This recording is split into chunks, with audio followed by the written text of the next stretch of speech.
नमस्कार, मैं सारा सिंह सारा आईएएस यूट्यूब चैनल से आप सभी को बहुत बहुत स्वागत करती हूँ। आज मैं एंशिएंट इंडिया के तहत एक बहुत ही महत्वपूर्ण टॉपिक इंडस वैली सिविलाइजेशन को पढ़ाऊंगी और इस टॉपिक को आप लोग बहुत ही ध्यान और इत्मीनान के साथ पढ़ना, क्योंकि इस टॉपिक में घटनाओं की भरमार है। साथ ही प्रत्येक साल इस चैप्टर से, इस टॉपिक से क्वेश्चन आना तय होता है। तो चलिए इस टॉपिक को हम आगे बढ़ाते हैं। सबसे पहले एक चीज मैं बता दूं कि इस टॉपिक को मैं 3 पार्ट में कवर करूंगी, क्योंकि यह टॉपिक बहुत ही ज्यादा व्यापक और विस्तृत है। हड़प्पा सभ्यता अर्थात इंडस वैली सिविलाइजेशन को हम कई नामों से जानते हैं, जैसे एक तो हड़प्पा सभ्यता ही है, दूसरा इंडस वैली सिविलाइजेशन है, एक तीसरा ब्रोंज एज सिविलाइजेशन अर्थात कांस्य युगीन सभ्यता के रूप में भी हम जानते हैं। तो हड़प्पा सभ्यता क्यों कहते हैं, इंडस वैली सिविलाइजेशन क्यों कहते हैं और ब्रोंज एज सिविलाइजेशन क्यों कहते हैं, इन सारी चीजों को मैं आपको कवर कर दूंगी। ठीक है, सबसे पहले हम इसके तहत पढ़ेंगे परिचय, उसके बाद इसके प्रमुख जो स्थल है उसको ले लेंगे, सामाजिक एवं धार्मिक जीवन, सामाजिक एवं धार्मिक जीवन, उसी तरह आर्थिक जीवन, राजनीतिक जीवन, नगर नियोजन और पतन। इस हड़प्पा सभ्यता के अंतर्गत आपको इतना चीज आवश्यक रूप से जानना होगा, क्योंकि इसके बिना जाने आपका कंसेप्ट क्लियर नहीं होगा। एक चीज मैं और बता दूं, मेरा उद्देश्य आपको सिर्फ तथ्यों को रटवाना नहीं है, बल्कि कंसेप्ट को डेवलप करना है, ताकि किसी भी तरह से क्वेश्चन पूछा जाए, फैक्चुअल बेस्ड पे पूछा जाए, कंसेप्चुअल बेस्ड पे क्वेश्चन किया जाए, तो आप अपने आप को करने की स्थिति में, क्वेश्चन सॉल्व करने की स्थिति में हो। तो चलिए इसके परिचय को जानते हैं। हड़प्पा सभ्यता जो है, इसका जो उदय हुआ था वो ताम्र पसाड़िक पृष्ठभूमियों में हुआ था। ताम्र पसाड़िक पृष्ठभूमि में कैसे हुआ था मैं आपको बता रही हूँ। इसके पहले मैं आपको ताम्र पसाड़ काल पढ़ाई थी। ताम्र पसाड़ काल में मैं आपको बताई थी कि जो लाइफ था उस समय का वो क्या था, विलेज बेस्ड था, अर्थात ताम्र पसाड़ काल के लोग ग्रामीण संस्कृतियों से वाकिफ थे, वो ग्रामीण जीवन जीते थे, उनकी जो जीवन पद्धति थी वो क्या थी, विलेज बेस्ड थी। तो इसी समय क्या हो रहा था कि ताम्र पसाड़िक संस्कृतियों में कुछ ऐसा जगह था जहां पर कह सकते हैं कि शहर का मतलब एक प्रारंभिक रूप का उदय होना शुरू हुआ था। जैसे दैमाबाद में आपको बताई थी कि दैमाबाद में क्या हुआ था कि शहरीकरण की शुरुआत हुई थी, लेकिन शहरीकरण के पहुंचने मतलब शहरीकरण के शिखर पर पहुंचने के पहले ही क्या हो गया था, उसका अवसान हो गया था। तो इसी तरह हड़प्पा सभ्यता का भी कुछ जगहों पर धीरे धीरे मतलब एक तरह से उदय का बीजारोपण शुरू हो गया था। किस काल में, ताम्र पसाड़ काल में। ये भारतीय उपमहाद्वीप के पश्चिमोत्तर जो हड़प्पा सभ्यता है वो भारतीय उपमहाद्वीप के पश्चिमोत्तर भाग में फैला हुआ था। और इसका नाम हड़प्पा सभ्यता क्यों पड़ा, इसलिए इसका नाम हड़प्पा सभ्यता पड़ा था कि पहली बार इस सभ्यता के अंतर्गत हड़प्पा नामक स्थल की खुदाई हुई थी, इसलिए इस सभ्यता का नाम हड़प्पा सभ्यता पड़ा। इसका जो फैलाव है, मतलब कितने एरिया तक में यह सभ्यता फैला हुआ था, तो यह जम्मू से लेकर, ठीक है, उत्तर में जम्मू से लेकर दक्षिण में नर्मदा के मुहाने तक फैला हुआ था। दक्षिण में नर्मदा के मुहाने तक और पश्चिम में, ठीक है, पश्चिम में बलूचिस्तान के मकरान समुद्र तट से लेकर उत्तर पूर्व में ये मेरठ तक फैला हुआ था। हड़प्पा सभ्यता के प्रमुख स्थल जैसे हड़प्पा है, ठीक है, मोहनजोदाड़ो है, ये लोथल है, धौलावीरा, राखीगढ़ी, कालीबंगा इत्यादि इत्यादि बहुत आप पढ़ेंगे। अब किसी भी सभ्यता को पढ़ने के पहले थोड़ा सा उसका इतिहास जान लेना चाहिए, बैकग्राउंड जान लेना चाहिए। जो हमारा हड़प्पा सिविलाइजेशन है अर्थात इंडस वैली जो सिविलाइजेशन है, इसका उद्भव और विकास कैसे हुआ था।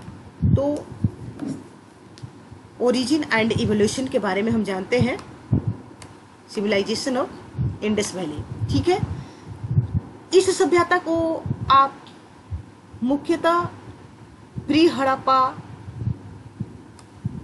अर्ली हड़प्पा, मैच्योर हड़प्पा और लेट हड़प्पा, इसी को हम लेटर हड़प्पा भी बोलते हैं और पोस्ट हड़प्पा भी बोलते हैं के रूप में जानेंगे। ठीक है, हालांकि एक चीज मैं बता दूं कि जो मेच्योर हड़प्पा है, ठीक है ना, हम इसी को प्राय हड़प्पा सभ्यता के रूप में लेंगे। ठीक है, और यही हड़प्पा सभ्यता के रूप में जाना भी जाता है। लेकिन इसके पहले हड़प्पा सभ्यता की विकास की कथा को जानना भी जरूरी है। ठीक है, कि कैसे ये मेच्योर अवस्था में पहुंचा था, क्योंकि कोई भी सभ्यता अचानक मेच्योर अवस्था में नहीं पहुंच जाता है, उसके पहले भी कुछ पृष्ठभूमि है। तो यही बात हड़प्पा सभ्यता के साथ भी लागू होगी। ठीक है, प्री हड़प्पा कहने का मतलब है कि हड़प्पा के पहले की सभ्यता कैसी थी। ठीक है, पूर्व हड़प्पा, इसका भी मतलब वही है कि हड़प्पा के पहले की सभ्यता मतलब कैसी थी। तो पूर्व हड़प्पा सभ्यता अर्थात मैं आपको बताई थी कि इसके पहले की जो सभ्यता थी वो ग्रामीण सभ्यताएं थी, जैसे कि नियोलिथिक एज। ठीक है, नियोलिथिक एज में पीपल क्या करते थे, वो अब नोमैडिक संस्कृति के तरफ से क्या हो गए थे, मतलब जो इसके पहले नोमैडिक संस्कृति के पहले भी वो क्या करते थे कि जंगलों में घूम घूम कर खाद्य संग्रह करते थे और उसको खाते थे। ठीक है, लेकिन नियोलिथिक एज में मैं आपको बताई थी कि विलेज कम्युनिटी का क्या हुआ था, अपीयर हुआ था फर्स्ट टाइम में, यानी कि ग्रामीण समुदाय अस्तित्व में आ गया था। तो नियोलिथिक पीरियड में ग्राम संस्कृति का उदय हुआ था। फिर मैं आपको बताई थी कैल्कोलिथिक। ठीक है, कैल्कोलिथिक यहाँ स्पेलिंग थोड़ा सा जगह नहीं मिला था, तो एक बार जान लो, CHALOCOLITH ये कैल्कोलिथिक एज है, ताम्र प्रसार काल। ठीक है, ताम्र इस वाला तो मैं बता रही हूँ, ताम्र प्रसार काल। इसके बाद नियोलिथिक एज के बाद हम कैल्कोलिथिक एज पढ़े थे। इसमें भी क्या हुआ था कि अभी भी विलेज बेस्ड ही लाइफ एग्जिस्टेंस में था, लेकिन नियोलिथिक एज की अपेक्षा क्या हुआ था, थोड़ा सा जो विलेज था वो बड़ा होने लगा था, लार्ज होने लगा था, और जो कृषि का भी था, एग्रीकल्चर का भी क्या हुआ था, विस्तार हुआ था। उसी तरह प्लांटेशन थोड़ा सा और होने लगा था। टूल्स में भी क्या हुआ था, टूल्स में मोर इफेक्टिव टूल्स बनने लगे थे, क्योंकि इसके पहले नियोलिथिक एज में वो पॉलिश्ड बेस्ड स्टोन टूल्स का यूज करते थे। अब यहाँ पर क्या करेंगे, कॉपर का करने लगे थे, हालांकि साथ में भी स्टोन भी चल रहा था। तो धीरे धीरे विकास हो रहा था। और इसका टाइम पीरियड जो है नियोलिथिक एज का नियर अबाउट 6000 BC माना गया है। ठीक है, अब ये क्या होगा, प्री हड़प्पा हुआ। किसके पहले का काल, तो अर्ली हड़प्पा के पहले का काल अर्थात प्री हड़प्पा। लेकिन अब यही प्री हड़प्पा अर्थात जो विलेज बेस्ड जो लाइफ था, धीरे धीरे अब क्या हो जाएगा, अब ये टाउन, ठीक है ना, मतलब ग्रेजुअली अब ये टाउन लाइफ में तब्दील होने लगेगा। और जब ये टाउन लाइफ में तब्दील होगा तो एक तरह से मेच्योर हड़प्पा का यहाँ पर क्या हो जाएगा, बीजारोपण हो जाएगा। ठीक है, तो इसी को हम क्या बोलेंगे, अर्ली हड़प्पा के रूप में जानते हैं। हम अपने आप को उदाहरण रख कर देख सकते हैं। जैसे हम अपना UPSC की तैयारी करने आते हैं तो सबसे पहले क्या होता है कि ऐसा तो नहीं है कि हम सब कुछ एक ही बार में जान जाते हैं, मेच्योर हो जाते हैं। जैसे हम आए तैयारी करने तो अपने सीनियर से पूछते हैं, टीचर से पूछते हैं कि हमें क्या पढ़ना चाहिए, क्या नहीं पढ़ना चाहिए, क्या छोड़ना चाहिए। तो ये मतलब छोड़ना अभी नहीं चाहिए, छोड़ना तो हम मेच्योर हड़प्पा के बारे में जानेंगे। तो बस ये पूछते हैं कि हमें क्या पढ़ लेना चाहिए, जो लोग जैसा बता देता हम पढ़ना शुरू कर देते हैं। यानी कि पढ़ाई मतलब UPSC की तैयारी तो हम शुरू कर देते हैं। जब शुरू जहाँ कर देंगे तो वही अर्ली हड़प्पा आपका हो जाएगा, यानी कि जो ये विलेज कम्युनिटी था वो अब टाउन में तब्दील होने लगेगा। तो कहने का मतलब यहाँ से आरंभिक हड़प्पा की शुरुआत हो जाएगी। लेकिन जो टाउन बनेगा क्या वो स्ट्रक्चर्ड वे में बनेगा, नहीं अभी बनेगा। ठीक है, उसके बाद जो हमारा सिटी प्लान होगा वो भी अभी नियोजित नहीं होगा। उसी तरह हमारा हाउस, ईंट, माप तोल, जो कुछ भी यहाँ पर आरंभिक हड़प्पा में होगा वो आपको या अर्ली हड़प्पा में होगा, स्ट्रक्चर्ड वे में नहीं होगा। लेकिन हड़प्पा सभ्यता के यहाँ पर क्या हो जाएगा, बीजारोपण। क्यों, क्योंकि यहाँ पर आपको टाउनशिप लाइफ मिलने लगेगा, विलेज लाइफ से टाउनशिप लाइफ मिलने लगेगा। इसलिए क्या हो, इसको हम क्या बोलने लगेंगे, अर्ली हड़प्पा। ठीक है, और इसका जो टाइम पीरियड है 2900 BC से लेकर 2500 BC के आसपास माना जाता है। उसके बाद ये अर्ली हड़प्पा धीरे धीरे विकसित होकर कहाँ पहुंचेगा, मैच्योर हड़प्पा। वही जब हम एक साल, जब हम लोगों का एक साल तैयारी करते करते हो जाता है तो उसके बाद हम सब कुछ जान लेते हैं कि हमें क्या पढ़ना चाहिए, क्या छोड़ना चाहिए। अब हम मैच्योर हो जाते हैं टिल सिलेक्शन तक। ठीक है, उसके बाद यहाँ पर हम फुल फ्लेज में पढ़ाई करते हैं और मतलब इतना पढ़ाई करते हैं कि मतलब इतना मन में विश्वास आ जाता है कि अब तो सिलेक्शन तय है। ठीक है, तो इसको हम क्या, मैच्योर मतलब विकसित हड़प्पा बात करेंगे, परिपक्व हड़प्पा की यहाँ पर बात करेंगे। ठीक है, और ऐसा तब तक करते रहते हैं जब तक कि सिलेक्शन ना हो जाए। और इसका टाइम पीरियड क्या है, ये 2600 BC से 1800 BC, कहीं कहीं 1750 भी देगा, तो इसको टाइम को लेकर अब कंफ्यूज मत होना, फिर से मैं आपको एक बार बता दे रही हूँ। तो मैच्योर हड़प्पा को ही आपको हड़प्पा संस्कृति के रूप में लेना है। बाकी इसके पहले की मैं कहानी आपको बता दे रही हूँ ताकि हड़प्पा सभ्यता से संबंधित जब भी इसकी विकास यात्राएं आए तो आप जाने, ठीक। उसके बाद विकसित हड़प्पा में हम अभी अभी जस्ट बताई थी कि अपने आप को रख कर देखो, समझ लोगे। हम यहाँ पर मेच्योर हो जाते हैं कि हमें क्या करना है क्या नहीं करना है यूपीएससी के लिए, ठीक है। और तब तक करते रहते हैं जब तक कि सिलेक्शन ना हो जाए। फिर उसके बाद सिलेक्शन हो जाने के बाद फिर हम हड़प्पा सभ्यता के लेट हड़प्पा की बात करेंगे। क्या सिलेक्शन हो जाने के बाद हम उतना पढ़ेंगे? नहीं पढ़ेंगे। अब तो जो हमारा क्लाइमेक्स था, पीक था, उसको हम पार कर चुके हैं, ठीक है। तो पीक के बाद अब क्या हो जाएगा, धीरे धीरे अब डिक्लाइनेशन शुरू हो जाता है। कहने का मतलब अब हम उतना नहीं पढ़ेंगे, लेकिन क्या बिल्कुल पढ़ना छोड़ देंगे? नहीं, ऐसा नहीं है, क्योंकि पढ़ने की जो आदत पड़ चुकी है, हम खूब पढ़े हैं मेच्योर हड़प्पा में, ठीक है। कहने का मतलब कि जब हम मेच्योर यूपीएससी के मेच्योर पीरियड में जब हम थे तो खूब पढ़े हैं, तो क्या यहाँ पर हम आकर छोड़ देंगे? नहीं छोड़ेंगे, अभी भी पढ़ते रहेंगे। तो वही हो जाएगा लेट हड़प्पा। कहने का मतलब कि मेच्योर हड़प्पा के बाद वाला जो काल आएगा वो मेच्योर हड़प्पा कहलाएगा, क्योंकि उसकी विशेषताएं यहाँ पर अभी कुछ मिलेगी। जैसे वैसे ही कि हम यहाँ पर खूब पढ़ाई करते थे मेच्योर पीरियड में यूपीएससी में, लेकिन जैसे ही सिलेक्शन होता है वैसे अचानक नहीं छोड़ देंगे, पढ़ेंगे, क्योंकि पढ़ने की आदत पड़ चुकी है, लेकिन कम पढ़ेंगे। और धीरे धीरे क्या करेंगे, बिल्कुल नहीं पढ़ेंगे। अब क्या जरूरत है पढ़ने का, ठीक है। तो वही कहानी है क्या आपके लेट हड़प्पा की। तो आप समझ चुके होंगे कि प्री हड़प्पा क्या है, अर्ली हड़प्पा क्या है, मेच्योर हड़प्पा क्या है और लेट हड़प्पा क्या है। और इस टाइम पीरियड को हो सके तो आत्मसात कर लेना, अगर नहीं हो तो कोई बात नहीं है। अब थोड़ा हड़प्पा सभ्यता की ज्योग्राफी की बात कर लेते हैं। अभी मैं इसके इतिहास को बताई थी कि इसका उद्भव और विकास कैसे हुआ। इसकी ज्योग्राफी अर्थात इसका भूगोल क्या है। तो भूगोल जब भी पूछता है तो उसकी सीमा को बता देना है, ठीक है। तो इट एक्सटेंडेड फ्रॉम मांदा इन जम्बू, ठीक है, मांदा, ये Manda in Jammu in the north to the Daimabad in the south and from the Alamgirpur in the western UP to the Sutkagen Dor the Baluchistan Pakistan in the west. अर्थात इसका जो एक्सपेंशन हुआ था, विस्तार हुआ था, वो कश्मीर में एक जगह है मंडा, ठीक है। दक्षिण में आप दैमाबाद सुने होंगे, ठीक है। और पूरब में आलमगीरपुर, ये हड़प्पा सभ्यता के ईस्टर्न मोस्ट पार्ट है आलमगीरपुर। और सुतका गेंडोर जो है यह पाकिस्तान के बलूचिस्तान प्रोविंस में है, पाकिस्तान में है सुतका गेंडोर। यह इसका वेस्टर्न मोस्ट पॉइंट है हड़प्पा सभ्यता का। ये जो नॉर्दर्न मोस्ट पॉइंट है वो मांडा है, और ये जो साउदर्न मोस्ट पॉइंट है इसका दैमाबाद है, ठीक है। तो ये हड़प्पा सभ्यता का ज्योग्राफी है, विस्तार है कि हड़प्पा सभ्यता कहाँ से कहाँ तक फैला हुआ था। अब उसके बाद मैं एक रफली आपको यहाँ पर मैपिंग करने के प्रयास की हूँ, जैसे कि आपको याद रहे, ठीक है।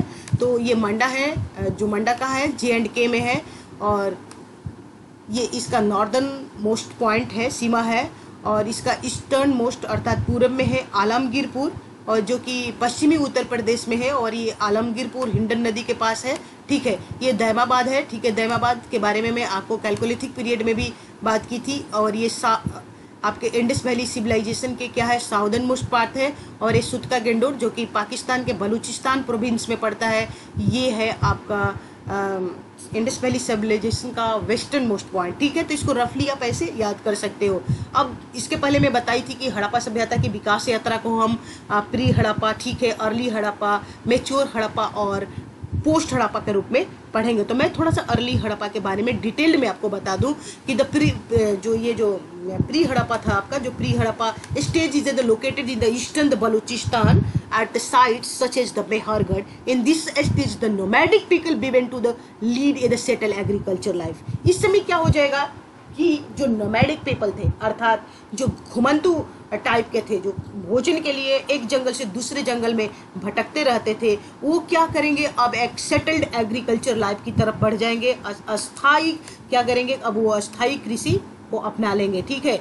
तो ये प्री हड़प्पा, जो हड़प्पा सभ्यता के पहले वाली काल आएगी, तो मतलब इसमें कृषि शुरू हो चुका था, ठीक है। और मैं तो आपको ये भी बताई थी कि जो मेहरगढ़ है वो बहुत ही इम्पोर्टेंट है, क्योंकि ये नियोलिथिक एज अर्थात नवपाषाण काल के एक महत्वपूर्ण साइट है। और यहाँ से क्या हुआ था, प्रथम बार कृषि का साक्ष्य प्राप्त हुआ था। भारतीय उपमहाद्वीप में प्रथम बार कृषि का अगर कहीं से साक्ष्य प्राप्त हुआ था तो मेहरगढ़ से प्राप्त हुआ था। तो ये प्री हड़प्पा के अंतर्गत है, ठीक है, इसको आप जान लेना। दूसरी बात है अर्ली हड़प्पा। अभी अभी जस्ट इसके बारे में मैं एक उदाहरण यूपीएससी को देकर आपको बताई थी और थोड़ा सा इसके बारे में तथ्य जानना जरूरी है। अर्थात आरंभिक Harappa, the people live in the large जो ये जो पीपल लिव इन excuse me,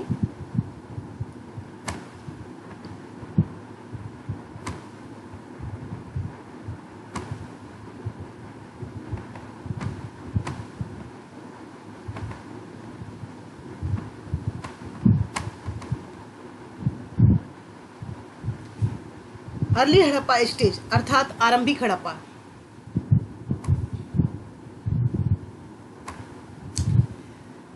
तो अर्ली हड़प्पा जो है, ठीक है, ये जो अर्ली हड़प्पा स्टेज है इसमें people live in large village in the plains, there was the gradual growth of the town in the Indus valley.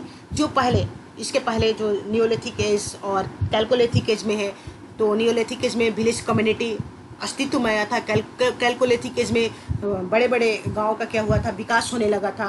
तो इस समय क्या होगा, वही बड़ा गांव जो अब क्या हो जाएगा, टाउनशिप एरिया में तब्दील होने लगा। Gradual growth of the town, ठीक है, जो विलेज है, जो लार्ज विलेज है, जो मैदानी भागों में हुआ करता था, अब धीरे धीरे क्या होने लगेगा, ग्रेजुअली वो ग्रोथ करेगा और टाउन का रूप लेने लगेगा। ठीक है, टाउन का रूप लेने लगेगा। कौन सा, ये विलेज, लार्ज विलेज जो है अब टाउनशिप में तब्दील होगा। In the Indus valley also the transitions from the rural to the urban life, और ग्रामीण लाइफ से अब क्या हो जाएगा, लोग धीरे धीरे अर्बन लाइफ की तरफ अपने जीवन पद्धति को क्या करने लगेंगे, विकसित करने लगेंगे। ठीक है, जीवन पद्धति को अपना विकसित करने लगेंगे। ये took the place the during this period. ठीक है, ये अर्ली हड़प्पा सभ्यता आपको समझ में आया होगा। उसके बाद the sites of the Amri, ठीक है, the sites of the Amri and Kot Diji remain the evidence for the early Harappa stage. यहाँ से प्रारंभिक हड़प्पा है, जो आरंभिक हड़प्पा है, उसका क्या प्राप्त हुआ है, साक्ष्य प्राप्त हुआ है। आमरी कहाँ है, ये पाकिस्तान के सिंध प्रांत में है। ठीक है, और कोटदीजी भी पाकिस्तान के सिंध प्रांत में। तो ये आमरी और कोटदीजी जो है ये अर्ली हड़प्पन साइट है, इसको आप याद रखना। क्यों, क्योंकि यहाँ से हमें अर्ली हड़प्पा के साक्ष्य प्राप्त हुए हैं। ये और अर्ली हड़प्पा क्यों है, क्योंकि यहाँ पर जो टाउन मिला हुआ है, ठीक है, वो स्ट्रक्चर्ड वे में नहीं है, हालांकि वो टाउन है। ठीक है, उसके बाद जो हाउस है, घर है, उनको भी स्ट्रक्चर्ड वे में नहीं बनाया गया है। अर्थात जो शहरीकरण की जो शुरुआत हुई थी वो प्लान्ड वे में नहीं हुई है, लेकिन फिर भी शहरीकरण की आपकी शुरुआत हो चुकी थी। तो इसलिए अर्ली हड़प्पा साइट के अंतर्गत आएंगे आमरी और कोटदीजी। अभी अभी आपको बताई हूँ कि आमरी और कोटदीजी पाकिस्तान में है, और पाकिस्तान में कहाँ, पाकिस्तान के सिंध प्रांत में। उसके बाद मैच्योर हड़प्पा आता है, जो कि इम्पोर्टेंट है हमारे लिए बहुत ही ज़्यादा, और इसी को प्राय हम हड़प्पा सभ्यता के रूप में जानते हैं। ठीक है, उसके बाद ये ग्रेट, सॉरी स्पेलिंग एरर है, GREAT, great cities like Harappa and Mohenjodaro.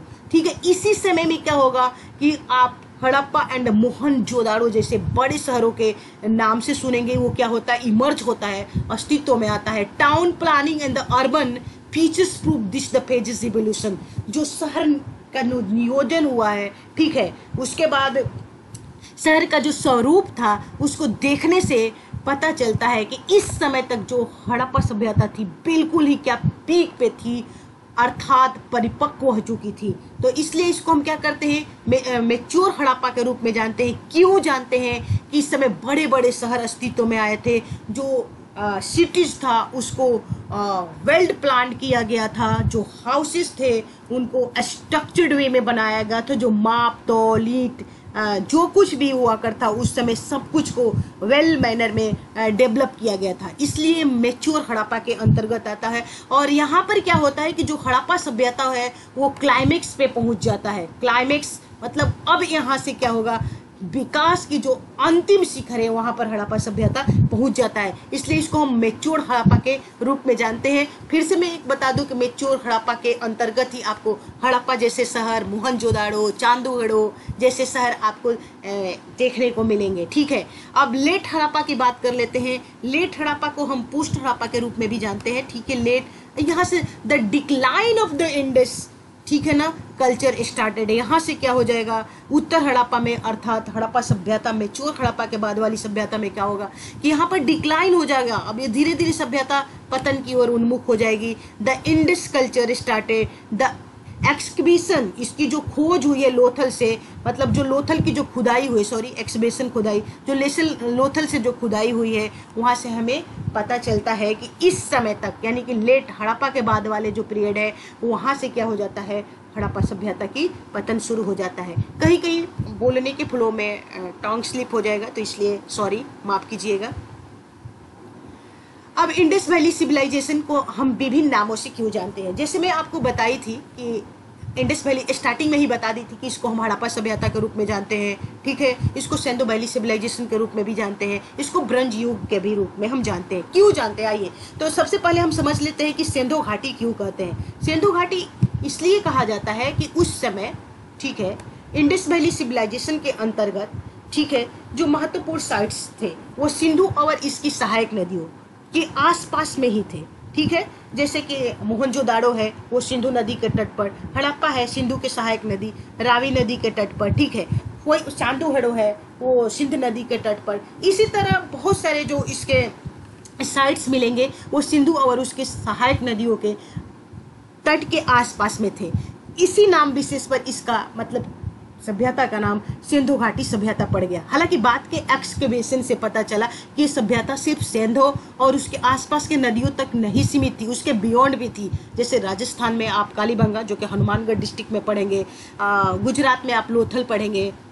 उसके बाद इसके और नहीं आपको कम से कम याद आ रहा है तो इसके पूर्वी दक्षिणी पश्चिमी सीमा से भी समझ सकते हैं। पूरब में आलमगीरपुर अभी बताई थी, तो ये सिंधु और उसके सहायक नदियों के आसपास नहीं थे बल्कि उसके बाद में थे। लेकिन तत्कालीन समय में ऐसा माना गया था कि जितने भी प्रमुख हड़प्पाकालीन साइट्स है वो सिंधु और उसकी सहायक नदियों के आसपास थे, इसलिए इस सभ्यता को हम सिंधु घाटी सभ्यता के नाम से भी जानते हैं। दूसरे कांस्य युगीन सभ्यता के रूप में भी आप सुने होंगे कि इस सभ्यता को कांस्य युगीन सभ्यता भी कहा जाता है। क्यों कहा जाता है, तो उस समय क्या था कि जो हड़प्पाई मानव थे वो टीन और कॉपर से मिलाकर, टीन और कॉपर से ही तो मिलकर ब्रॉन्ज बनता है, तो वो भी टीन और कॉपर से मिलाकर ब्रॉन्ज बनाना अर्थात कांस्य बनाना जान गए थे। अर्थात इस समय जो औजार, जो टूल्स थे उसमें टीन कॉपर का यूज हुआ है।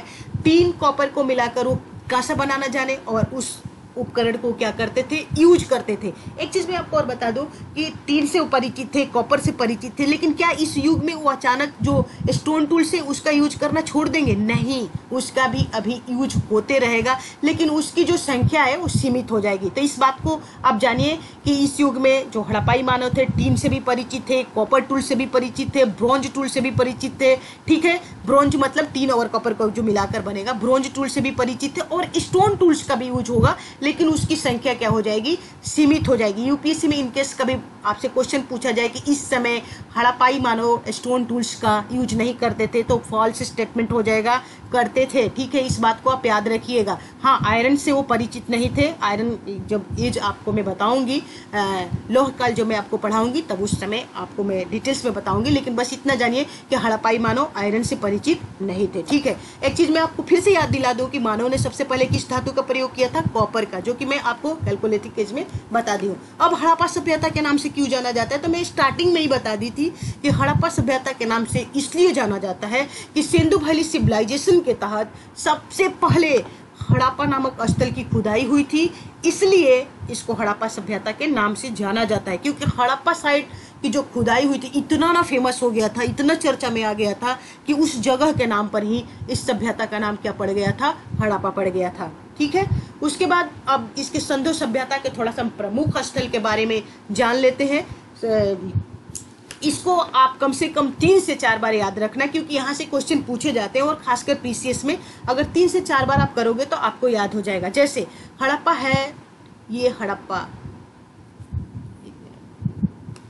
ये जो हड़प्पा है ये रावी नदी के तट पे है, ठीक है, रावी नदी के तट पे है। ये सिंधु की सहायक नदी है और इसके जो उत्खनन कार्य हुआ था वो 1921 में हुआ था। उत्खननकर्ता कौन थे? तो दयाराम साहनी और माधव स्वरूप वत्स। अगर माधव स्वरूप वत्स नहीं याद आया आपको तो कम से कम दयाराम साहनी के, ये बहुत फेमस है, इनका नाम याद रखना। ये मांटगोमरी जिला पाकिस्तान में है। हमें मांटगोमरी वगैरह आप भूल जाइएगा, इससे कोई मतलब नहीं है। बस इतना याद रखना कि ये जो हड़प्पा है रावी नदी के तट पे और पाकिस्तान में, ठीक है। ये जो मोहनजोदाड़ो है, ठीक है, मोहनजोदाड़ो या मोहनजोदड़ो, ये सिंधु नदी के तट के आसपास में है, ठीक है। इसकी खुदाई जो हुई थी 1922 में हुई थी और ये राखालदास बनर्जी, ठीक है, राखालदास बनर्जी को याद रखिएगा। और सिंध प्रांत के लरकान जिला से हमें कोई मतलब नहीं है, बस इतना सिंध प्रांत, सिंध प्रोविंस याद रखना है। ये चंदूगढ़ो है, सिंधु, ठीक है, सिंधु नदी। और ये गोपाल मजमूदार, कुछ हड़प्पा सभ्यता, मोहनजोदाड़ो, कालीबंगा, ठीक है, उसके बाद लोथल, कुछ आलमगीर, ये बनावली, ठीक है, इनको आप देख लेना, इंपॉर्टेंट है, यहीं से क्वेश्चन प्राय पूछे जाते हैं। लोथल जो है, ठीक है, ये इंपॉर्टेंट साइट है। ये कालीबंगा, इनको देख लेना कि ये किस नदी के तट पे है। और ये कालीबंगा है जो घगर नदी, और इसके जो उत्खननकर्ता कौन थे ये नाम आपको याद होना चाहिए। और ऐसा 3 से 4 बार करने पे हो जाता है। तो 3 से 4 बार आप देख सकते हैं वीडियो को, या अन्य स्रोतों से कर सकते हैं, तो 100% आपको नाम याद हो जाएगा। जितने भी मैं ये साइट बताई हूँ, कम से कम इन साइटों को के बारे में आपको आना चाहिए, क्योंकि यहाँ से मिलान करने को दे दिया जाता है आपको और आते हुए क्वेश्चन छूट जाता है। लेकिन अगर आपको इसमें से कुछ नाम याद हो जाएगा, कुछ साइट्स के नाम याद हो जाएगा और उत्खननकर्ता कौन थे याद हो जाएगा, तो आप वहाँ पर डिलीट प्रोसेस से या 1-2 करके माध्यम से आप इसको सॉल्व कर सकते हो। तो उम्मीद करती हूँ कि आप इसको जरूर करेंगे। नेक्स्ट, अब थोड़ा सा इंडस वैली सिविलाइजेशन के हम मैपिंग की बात कर लेते हैं, ठीक है। तो ये मेच्योर हड़प्पा की बात होगी। मेच्योर हड़प्पा मैं आपको बताई हूँ कि हड़प्पा सभ्यता के बारे में जब भी हम बात करेंगे मेच्योर हड़प्पा के बारे में ही बात करेंगे।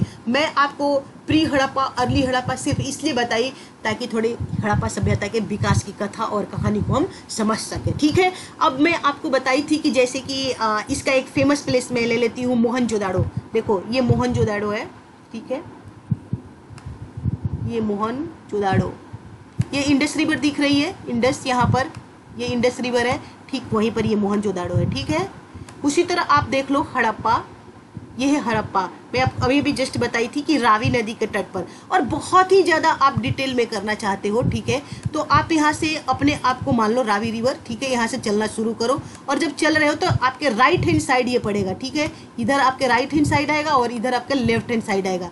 तो जो हड़प्पा है वो रावी नदी के किस तट पे है? लेफ्ट साइड पे है। बहुत ही ज्यादा डिटेल में अगर यूपीएससी क्वेश्चन पूछेगा तो आपको बना सकता है कि जो सिंधु घाटी सभ्यता के अंतर्गत प्रमुख स्थल हड़प्पा रावी के क्या है, लेफ्ट साइड पे। स्टेटमेंट आपका करेक्ट हो जाएगा। इसी चीज को उल्टा पूछ देगा कि राइट हैंड साइड पे है तो स्टेटमेंट गलत होगा। इसलिए मैपिंग कीजिएगा तो इन बारीकियों को भी आप ध्यान में रखना, ठीक है। मैं आपको एक चीज और बताई थी, ये देखो चांदोहेड़ो जो है, ठीक है, ये चांदोहेड़ो है, ये भी, ये क्या है, चांदोहेड़ो जो है ये भी सिंध प्रोविंस में अभी जस्ट बताई थी। और सिंध प्रो यानी कि इंडस रिवर, ये सिंध प्रोविंस में। आमरी के बारे में भी बताई थी, ये भी सिंध प्रोविंस में है, ठीक है, सिंधु नदी के आसपास में है, ठीक है, ये सिंधु आमरी। तो ये सब प्लेस जितनी भी साइट्स है इसको आप चाहे तो 1-2 बार आप मैपिंग कर सकते हो। मैपिंग करने से क्या हो जाता है कि मतलब याद हो जाता है, ज़्यादा दिन तक ड्यूरेबल रहता है, तो गलती होने की संभावना कम होती है, ठीक है। और 1-2 प्लेस और देख लेते हैं।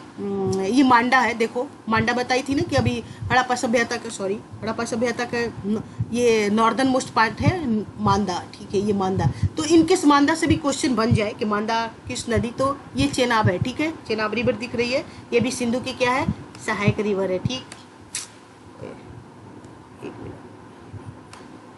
ये मांदा है, ठीक है, जो कि हड़प्पा का क्या है, इसके बाद कोई हड़प्पा साइट सबको नहीं दिखेगा, तो ये उत्तरी सीमा है, ठीक। उसके बाद आपको ये धौलावीरा है, ठीक है, ये गुजरात के कच्छ एरिया में पड़ता है धौलावीरा। और उसके बाद एक और यहाँ पर लोथल है, ये गुजरात के कैम्बे की खाड़ी में है। कैम्बे की खाड़ी को हम खंभात की खाड़ी के भी नाम से जानते हैं, ठीक है। कुछ ऐसे ही आप इसको देख लेना, ऐसे देख लेने से आपका बिल्कुल कंसेप्ट क्लियर हो जाएगा। एक चीज़ और बता दूं, यहाँ पर ये शोर तो वही आपको दिख रहा होगा, और यहाँ पर आपको मुंडी गाक दिख रहा होगा, ठीक है ना, ये मुंडी गाक है।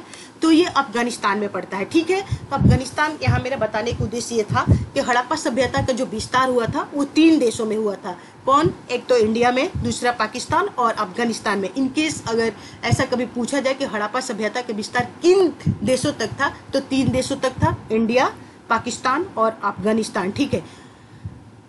ये देखो, इसका मैं आपको बताई थी कि सूत्का गेंडोर, अभी जस्ट में बताई थी सूत्का गेंडोर, इसका क्या है, वेस्टर्न मोस्ट पॉइंट है। तो सूत्का गेंडोर वेस्टर्न मोस्ट पॉइंट है। और ये वाला, ये मैपिंग करोगे तो आपको बिल्कुल सब कुछ क्लियर हो जाएगा, इसलिए मैपिंग करते रहना समय समय पर। तो आज मैं हड़प्पा सभ्यता को जो पहला पार्ट है यहीं पर स्टॉप करूंगी, क्योंकि इसमें डिटेल में बताना पड़ेगा, तो 3 से मतलब 4 वीडियो भी हो सकता है। अब कल या परसों में जो लेक्चर को ये करूँगी, डिलीवर करूँगी, आपके लिए डिलीवर करूँगी, तो उसमें मैं आपको बताऊँगी कि ये मोहनजोदाड़ो क्यों फेमस है, हड़प्पा क्यों फेमस है, मतलब हड़प्पा सभ्यता के अंतर्गत जो मैं अभी आपके साइट्स के बारे में परिचित कराई हूँ आपको, कि इसके खननकर्ता कौन थे, किसके नेतृत्व में इसका खनन हुआ था, उन साइट्स के बारे में बताऊँगी कि यहाँ से क्या क्या पाया गया, वो जो कि आपके लिए बहुत ही ज़्यादा इम्पोर्टेंट होगा, ठीक है। तब तक के लिए मैं वीडियो कहीं पर स्टॉप करती हूँ। अगर मेरी वीडियो आपको पसंद आई होगी तो इसे लाइक कीजिएगा, शेयर कीजिएगा, कमेंट कीजिएगा, और इसे आप 1 से 2 बार ज़रूर देखिएगा, ताकि आपके लिए क्या हो, ये आत्मसात हो जाए और आपका कॉन्सेप्ट जो है वो ब्रॉड हो जाए। Wish you happy life. Thank you.